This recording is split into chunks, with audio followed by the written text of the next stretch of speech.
Hello, good morning. I'm Cristina and this is my colleague Fátima. We are from CHAM, Center of Humanities of Lisbon, Portugal, and we are not there today to give you this presentation, which is called Hybrid Beings and Aquatic Mammals in the Greco-Roman accounts, and we apologize for that, but due to some problems we were not able to travel to Crete. We have, however, prepared this presentation so you can have a sense of what we are doing, and we hope that you enjoy it. And we also want to salute everyone there, the organization, and the opportunity given for us to present this work.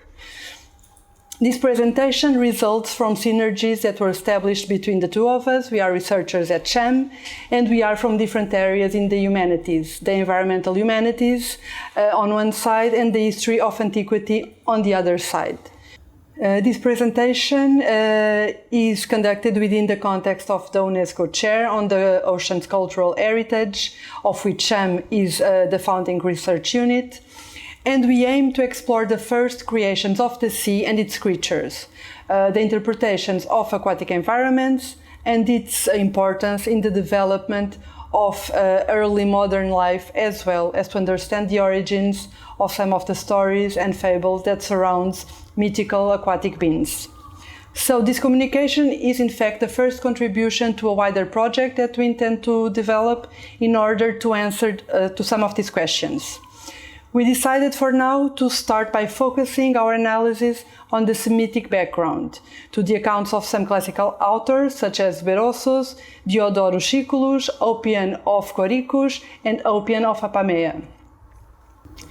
In order to understand some of the most persistent legends and myths about aquatic beings and hybrid sea creatures, we must look into the past and trace back the mythology of the sea as it was perceived by the early civilizations of the universe.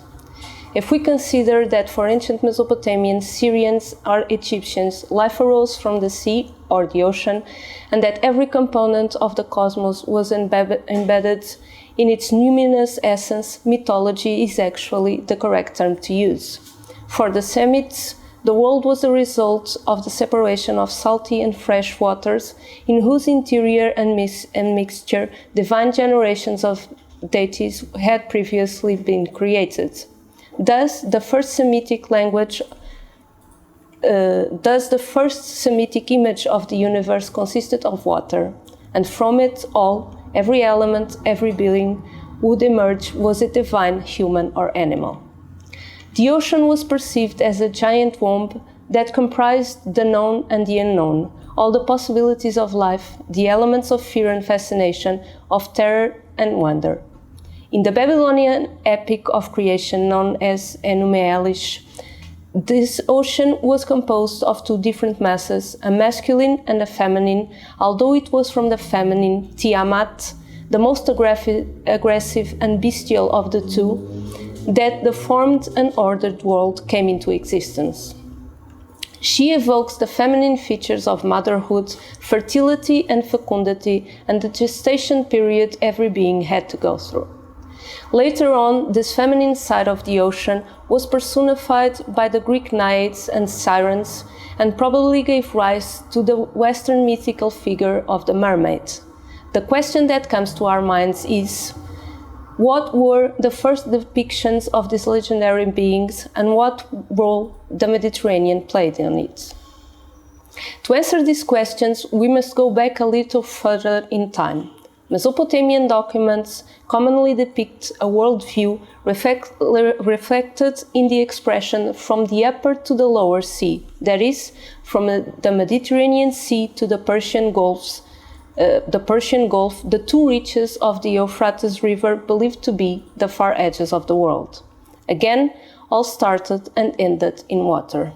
The iconographic representation of the world contained in a Babylonian cuneiform tablet from the 6th century BC attests the same idea. Looking at the image, we are able to comprehend precisely what from the upper to the lower sea meant. The world, the borders of the world, its limits, the circle that surrounded and enclosed human life. The world was thus contained inside the ocean, inside Tiamat and her counterpart, Apsu, an ocean that represented life and death.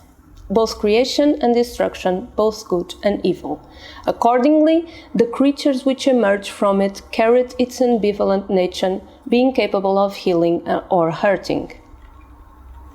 For the ancient Semitic people, the ocean corresponded to a chaotic abyss, the biblical Tehom. It represented the infinite and the unknown, an idea well expressed in the book of Genesis. Terrifying monsters were common depictions when it came to understand waters and the dangers they hid.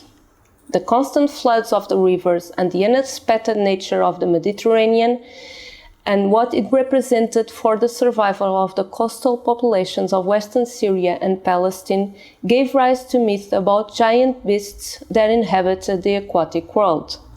Despite the conflicting nature and the rather destructive quality of the ocean, portrayed by the passionate Tiamat in the Mesopotamian accounts or by the ferocious Leviathan in the Bible, all creatures coming from it were perceived as divine, and the majority actually consisted of benevolent beings.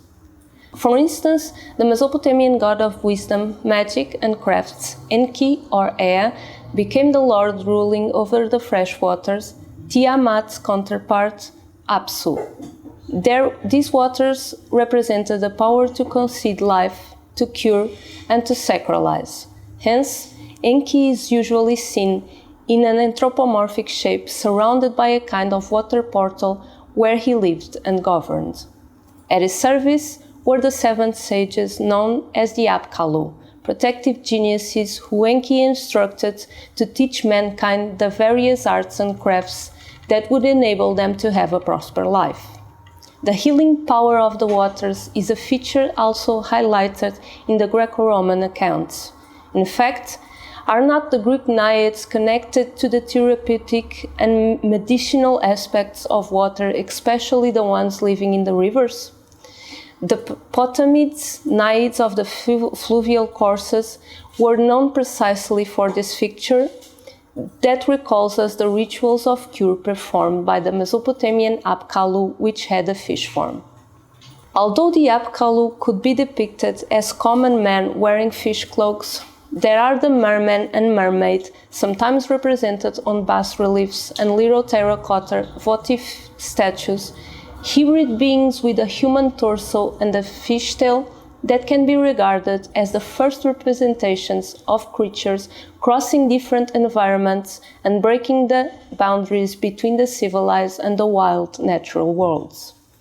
No need to say, mer people in the Mesopotamian mythology were probably as the Apkallu under the influence of god Enki. Also, the goatfish, which often symbolized god Enki in Mesopotamian imagery, is a clear reference to the communion between the terrestrial and aquatic spheres, and the bridging that was needed in order to maintain cosmic harmony, as a constant reminder that Earth rose when waters receded. The same goatfish echoes in the later Greek accounts.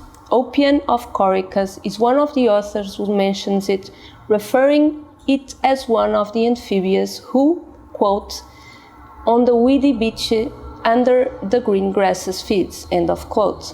Again, the merging of different living environments is obvious.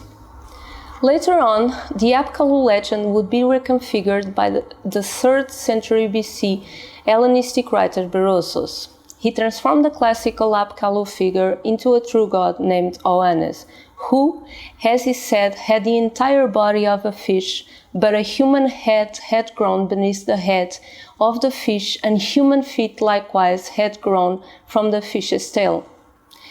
It also had a human voice. As in the former Mesopotamian stories, Oannes was the one who taught humanity agriculture, sciences, and all that was needed for human beings to survive. The logic of Berosus' account is clear. Without marine biodiversity and the sustenance of its ecosystems, life was impossible, for people are at one human beings and animals. A little further west, this time in the Syrian world, another deity, this time female, recapturing the primeval, sexual, maternal and fertile creatures of Tiamat, was venerated as a mixed-gendered environmental being. Atargatis, or Dercetu, as she was called, is remembered by the Greek historian Diodorus Siculus, who states she had, quote, the head of a woman, but all the rest of her body was that of a fish, end of quote. The reason for this was pointed out by the Syrian population, saying that, quote, Aphrodite, being offended with this goddess, inspiring in her a violent passion for a certain handsome young among her votaries. And Derceto gave herself to the Syrian and bore a daughter, but then, filled with shame for her sinful deed, she killed the youth and exposed the child in a rocky desert region, while as for herself, from shame and grief, she threw herself into the lake and was changed as to the form of her body into a fish. And it is from this reason that the Syrians to this day abstain from this animal and honor their fish as gods, end of quote. Curiously, the daughter of goddess Derceto was none other than Semiramis, legendary Assyrian king who governed over the entire East. Again, female power is emphasized. Semiramis is commonly depicted in art combing her hair and admiring herself in the mirror, a form of representation that we also find among mermaids, highlighting the beauty and vanity hidden behind their power. Regarding this legend, Roman poet Ovid, during the 1st century AD, stated that the one who was transformed into a fish was actually the goddess Venus, for fear of the power of the typhon.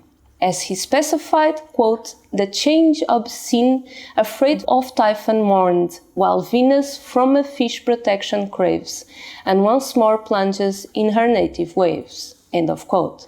Venus, Derceto, or Atargatis all have in common hybridity and an amphibious nature. They represent the result of a conscious reflection on nature and on the power of the sea to generate and destruct life. They are the product of the fascination and perplexity that the observation of other forms of life aroused. During the 17th century, Athanasius Kircher would represent Derceto in the likelihood of a true mermaid, granting her the capacity to inspire on men both fright and sensuality.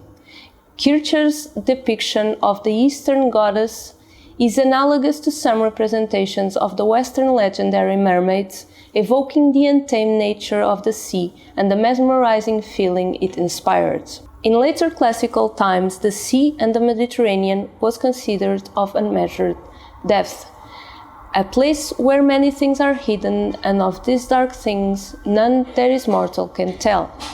The words of writer Oppian of Corycus were both valid in the 2nd century AD as well as in the 3rd millennium BC, expressing the wonder and awe that human beings faced when confronted with aquatic environments.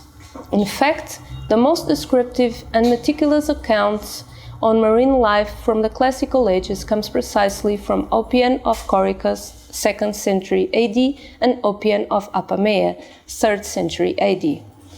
It is not the intent of this communication to explore the questions surrounding the authorship of the opus Synagetica, a theme that is largely debated on historiography and literary studies.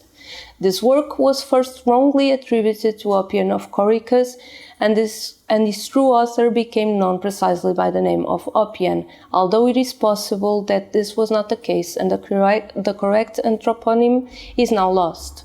For the purpose of this study, we will use the place of birth of each author in order to distinguish the two. In two different compositions, named Aliotica or Fishing and Synagetica or The Chase, the writers explore aquatic environments and the creatures which dealt on them, mentioning what they observe, the physiognomy of fish and sea mammals, the idiosyncrasies and its mating processes, as well as referring to the tools for hunting and fishing, the appropriate times to exercise them, and the myths related to different aquatic locations. It is interesting to find in Aliotica exactly the same logic we have previously studied regarding the Semitic framework. The sea represented numerous adversities and dangers, and was inhabited by fearful and numerous creatures. Its extent made it the housing place to as many beings as there were on earth. Hence, in the waters dwelt a counterpart to every animal on mainland. If there was a dog on dry land, there would be a dog on the sea. If there was a ram living in the wild, there would be one in the waters, and so on. This reference takes us back to the Babylonian epic of creation.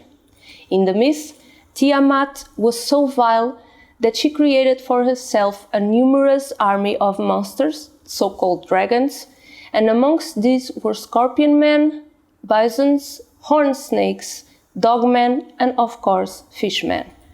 Could we see in Tiamat's troop a similar understanding of the deep variety of mammals and hybrid creatures hidden in the ocean that Oppian stated in Haliotica?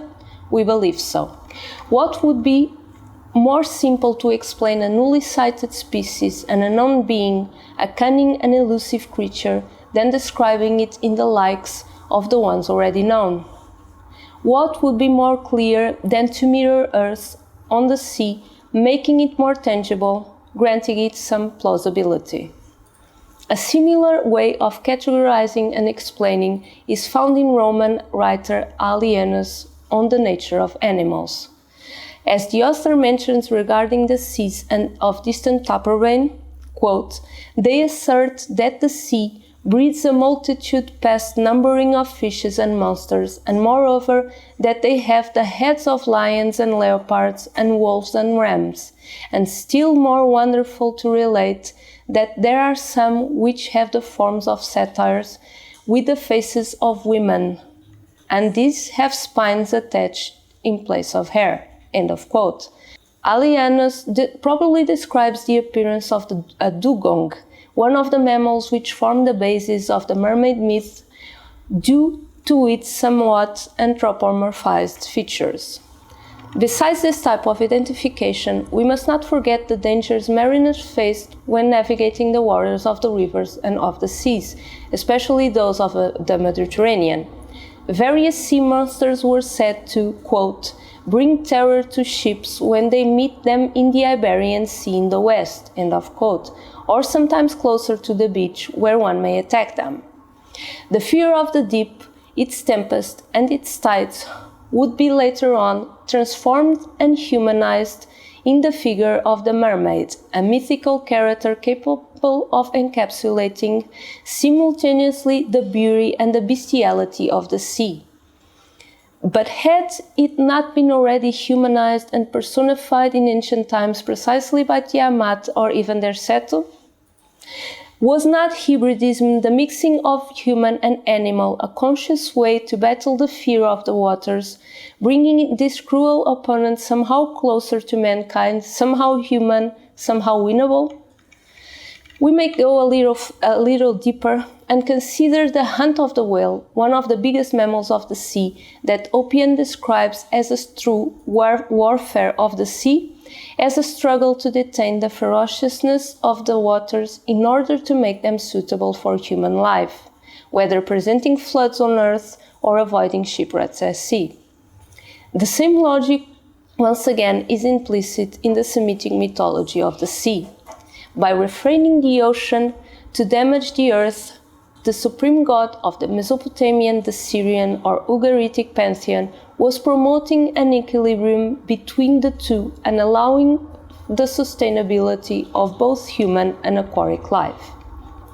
In both treaties, and corresponding to the popular division of wildlife according to habitat, creatures of the land, the water, or the air, we find the art of capturing or killing wild creatures divided into hunting, fishing, or fowling. Synagetica is mainly the art of hunting land mammals, but even so it includes a couple of entries on marine animals and fishing. In the illustration of the 16th century translation, fish, dolphins, and seals are represented, as well as possible mythological or fantastic sea creatures, as the seahorses and double-tailed hybrid aquatic beings, possibly mermaids. As you were able to see from our brief presentation, the Mediterranean, the Great Sea, served simultaneously as a vessel to transport some of the first creations and perceptions about marine hybrid beings and sea monsters, as well as a vivarium in which legends flourished. The Semitic mythology was fostered and enhanced by Greco-Roman authors in their meticulous and wondrous accounts.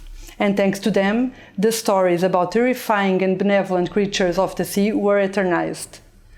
From east to west and from the Mediterranean to the world, legends grew and persisted, and live still today in our imagination as well as in our pop culture. Thank you.